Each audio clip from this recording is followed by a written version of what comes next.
उसने मारा इसलिए है वो उसको गार्ड को माँ बहन की गाली दे रही थी। R11 R12 15 साल से चल रहे हैं ये मामला, लेकिन कोई भी कार्रवाई नहीं करता यहाँ पे आकर। और आप यकीन करें ऐसे ऐसे लोग आते हैं, आप कभी गेट पे खड़े होकर देखें आपको पता चले कहाँ कहाँ से उठ के लोग आते हैं। औरंगी टाउन से आते हैं, सराब गोट से, और ऐसे ऐसे चेहरे आते हैं कि आप देख के हैरान रह जाएंगे।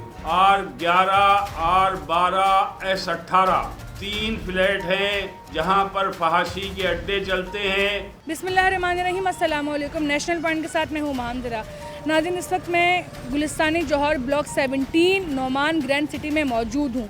ये एग्जैक्ट वही जगह है जहाँ पर अभी आपने कुछ रोज़ कबल एक वाक़या देखा होगा जहाँ पर एक गार्ड की तरफ से खातून पर तशद्दुद किया गया। ये वही जगह है जहाँ पर ये वाक़या पेश आया था। इसी जगह पर इसी लोकेशन पर बिल्कुल खातून पर तशद्दुद किया गया था। मामला कुछ ज़्यादा सख्त हैं यहाँ पर, क्योंकि कुछ ख़बरें इस तरह की सुनने में आ रही हैं कि लोग कह रहे हैं, यहाँ के रिहायशी कह रहे हैं कि वो जो खातून है वो यहाँ पर फहाशी का अड्डा चलाती हैं। आज हम लोग यहाँ पर मौजूद हैं और आज यहाँ के रिहायशी लोगों से बात करेंगे कि इस बात में कितनी सच्चाई है। क्या वाकई जो ये बातें हम तक पहुँच रही हैं, जो खातून हैं वो यहाँ पर फहाशी का अड्डा चला रही हैं। तो यहाँ के जो रिहायशी लोग हैं उनसे हम ये बात जानेंगे कि इस बात में कितनी सच्चाई है। उस औरत ने जो ये मौक़िफ़ दिया था टीवी में, या ARY वाले या बोल वाले आए थे, वो बिल्कुल गलत था।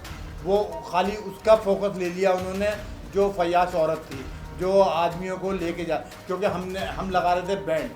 वो उस औरत ने क्या किया, वो आदमी को बाहर फ़ोन करते थे, वो वहाँ से उनको लेके आती थी। उस गार्ड की ये गलती हुई, उसको ऐसा उसने मारा इसलिए है वो उसको गार्ड को माँ बहन की गाली दे रही थी। वो उसके ऊपर इल्ज़ाम में आई थी कि तू ऐसा करता है वैसा करता है, इसलिए वो तैश में आ गया। गलती थी उसकी, मैं मानता हूँ उसकी गलती थी, मगर उस औरत का, उस नायिका का कोई किसी ने कोई जिक्र ही नहीं किया और यूनियन के ऊपर डाल दिया। यूनियन वाले, मैं सब यहीं, हम इसी ऑफिस में बैठे थे, यहाँ अपनी बातें कर रहे थे हम खर्चे की उसकी।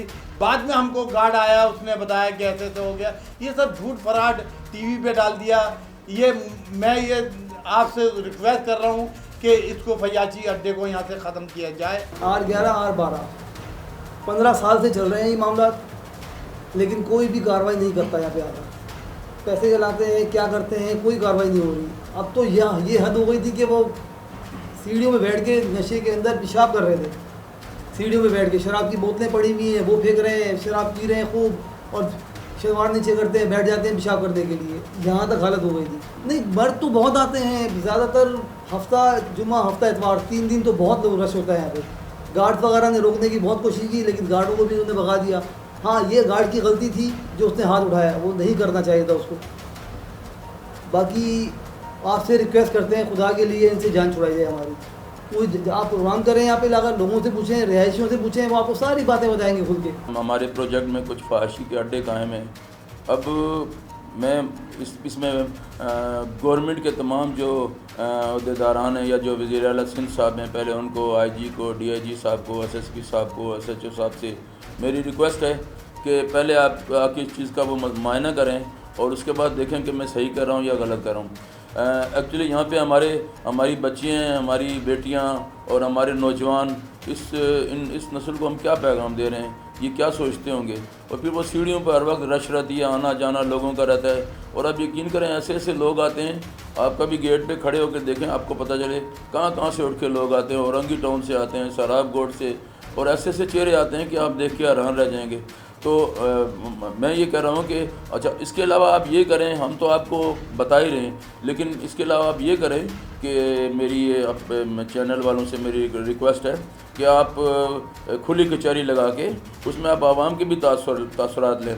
ये जो वाक़यात हैं, मैं आपको इसकी सही वजाहत कर दूं कि ये जो R11 R12 S18 3 फ्लैट हैं जहां पर फहाशी के अड्डे चलते हैं। मैंने इस 2 माह के दौरान AIG सिंध साहब को, DIG ईस्ट साहब को, SSP ईस्ट साहब को, SHO साहब को, तमाम मुतल्लिका हुकाम को मैंने दरख्वास्तें जमा कराई।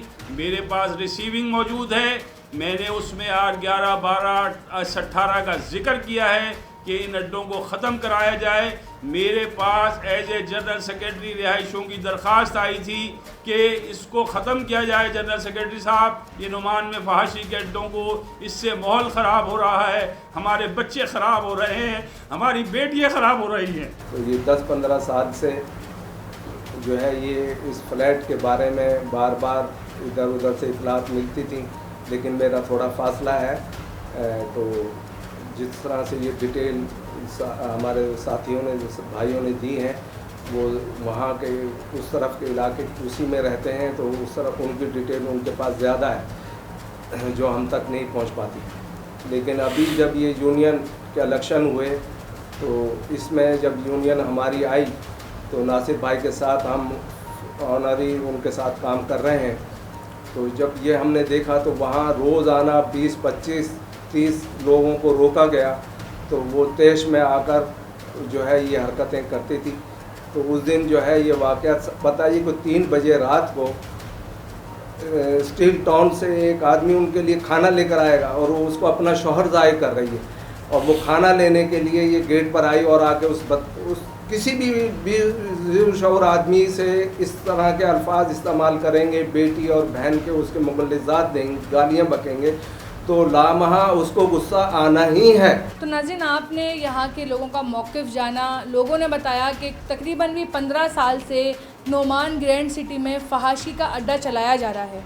R11-12 फ्लैट नंबर बताए गए हैं 2, जहाँ पर ये काम पिछले 15 साल से चल रहा है।